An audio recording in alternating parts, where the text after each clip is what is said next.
Hi hello നമസ്കാരം. പുതിയൊരു വീഡിയോയിലേക്ക് സ്വാഗതം. ഇന്നിപ്പോൾ ഞാൻ ഒരു മീനച്ചാറുണ്ടാക്കാമെന്ന് വിചാരിച്ച്. പാണ്ണൻ ഉമ്മയെന്നല്ലൊരു ജംഗ്ഷനിൽ നിന്ന് ഞങ്ങൾ ഉമ്മയെന്നല്ലൊരു ജംഗ്ഷൻ എന്നൊക്കെ ഇപ്പോൾ ഇതിന് വേണ്ടിയിട്ട് ഞാൻ അല്ലാതെ പറയുന്നതേ ഉള്ളൂ. ഞാൻ ഉമ്മയിലൂക്കിൽ നിന്നാണ് പറയുന്നത്. ഒരു ചൂര വാങ്ങിക്കൊണ്ടുവന്നായിരുന്നു തന്നെ ഉമ്മയെന്നല്ലൂരിൽ നിന്ന്. കേരച്ചൂരയൊന്നും അല്ല, സാധാ ചൂരയാണെന്ന് തോന്നുന്നു. അപ്പം നന്നായി അത് കഴുകി വൃത്തിയാക്കി അത് ചെറുതായിട്ട് അരിഞ്ഞിട്ട് ഉപ്പും മഞ്ഞളും ഇട്ട് വൃത്തിയാക്കണം. കാരണം ഇച്ചിരി ഉപ്പും മഞ്ഞളും ചിലവർക്ക് അലർജിയോ അങ്ങനെയൊക്കെ ഉള്ളപ്പോൾ എല്ലാത്തിനകത്ത് ഞാൻ മീനൊക്കെ കഴുകുമ്പോഴും കണക്ക് ലേശം ഉപ്പിൻ്റെ കൂടെ മഞ്ഞളും ഒക്കെ ചേർക്കും. എന്തെങ്കിലും അലർജി എന്തെങ്കിലുമൊക്കെ ഉണ്ടെങ്കിൽ അങ്ങ് മാറും, ഒരുവിധമൊക്കെ ഉള്ളത്. പിന്നെ അതിന് ശേഷം വൃത്തിയാക്കി വെച്ച് ഇതെല്ലാം വൃത്തിയായി അരിഞ്ഞ് ഉപ്പും മഞ്ഞളും ഇട്ട് വൃത്തിയാക്കിയ ശേഷം പിന്നെ ഒരു പിരിയൻ മുളക് പൊടിയാണ് എടുക്കേണ്ടുള്ളത്. ഒരു ചട്ടിയിൽ ലേശം എന്ന് പറഞ്ഞാൽ ഒരു 100 ഗ്രാമിൻ്റെ, ഇപ്പം ഞാനിതൊരു 1/4 കിലോ ചൂര കാണുമായിരിക്കും.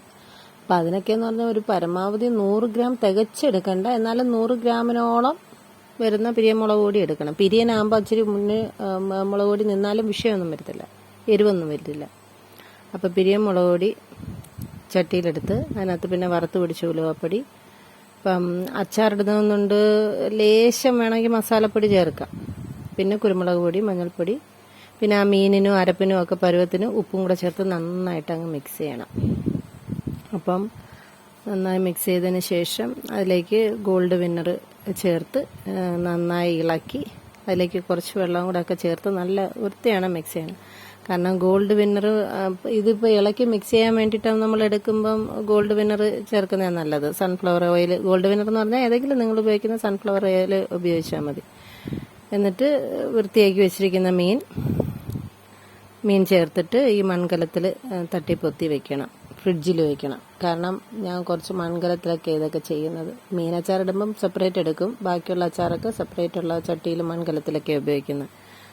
ഇപ്പോൾ സ്റ്റീൽ, അലുമിനിയം അങ്ങനെയുള്ളതൊന്നും അല്ല ഉപയോഗിക്കുന്നത്. അപ്പം എന്നിട്ട് പിന്നെ മീൻ വറുത്ത് കോരുന്ന എപ്പോഴാണോ അപ്പോഴും നമ്മൾ ആ സമയത്ത് എടുത്താൽ മതി. ഫ്രിഡ്ജിൽ നിന്ന് എടുത്തിട്ട് കുറച്ചൊരു 15 മിനിറ്റ് 20 മിനിറ്റ് അങ്ങനെ വെളിയിലോട്ട് വെച്ച് അതിൻ്റെ തണുപ്പൊക്കെ ഇച്ചിരി ഒന്ന് മാറിയതിന് ശേഷം ചട്ടിയിൽ നല്ലെണ്ണ ഒഴിക്കണം. അപ്പം നല്ലെണ്ണയാണ് ഞാൻ അച്ചാറിന് ഉപയോഗിക്കുന്നത്. ഈ ചെറുനാരങ്ങ, മാങ്ങ അച്ചാർ, അപ്പം അതൊക്കെ മീനച്ചാറൊക്കെ നല്ലെണ്ണ ഉപയോഗിക്കും. പിന്നെ മറ്റേത് നമ്മൾ ഇഞ്ചിക്കോ കരുനാരങ്ങ ഉണ്ടല്ലോ, നാരങ്ങക്കറി, അപ്പം കരുനാരങ്ങ അതൊക്കെ വെക്കുന്നതിന് മാത്രമേ ഉള്ളൂ വെളിച്ചെണ്ണയാണ് ഉപയോഗിക്കുന്നത്. അല്ലാതെ ഞാൻ നല്ലെണ്ണയാണ് ഉപയോഗിക്കുന്നത്. കേടാകാതൊക്കെ ഇരിക്കണമെന്നുണ്ടെങ്കിൽ നല്ലെണ്ണ ഉപയോഗിക്കുന്നതാണ് നല്ലത്.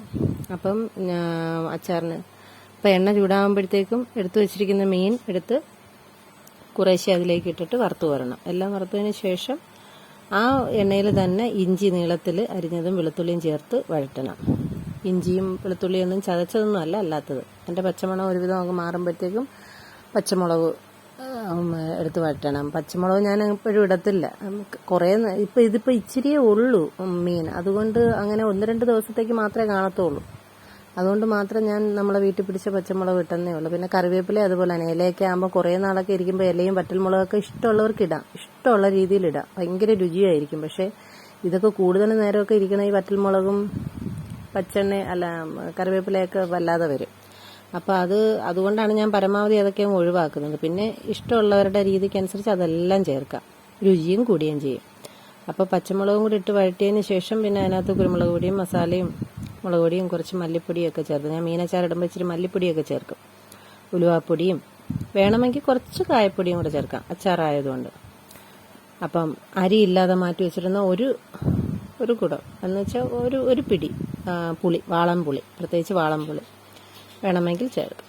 പിന്നെ വിനാഗിരി ഒഴിക്കുന്നതുകൊണ്ട് വാളംപുളി വേണമെങ്കിൽ ചേർത്താൽ മതി. വിനാഗിരി ഒഴിക്കുന്നവർ ചിലവർ പുളി ചേർക്കത്തില്ല, പക്ഷെ ഞാൻ ഇച്ചിരി ലേശം പുളി ചേർക്കും.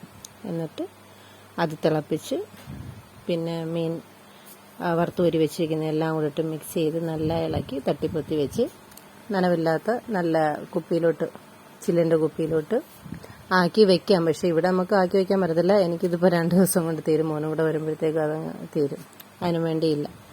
അപ്പം അടുത്ത വീഡിയോയിൽ നമുക്ക് കാണാം. Okay, by.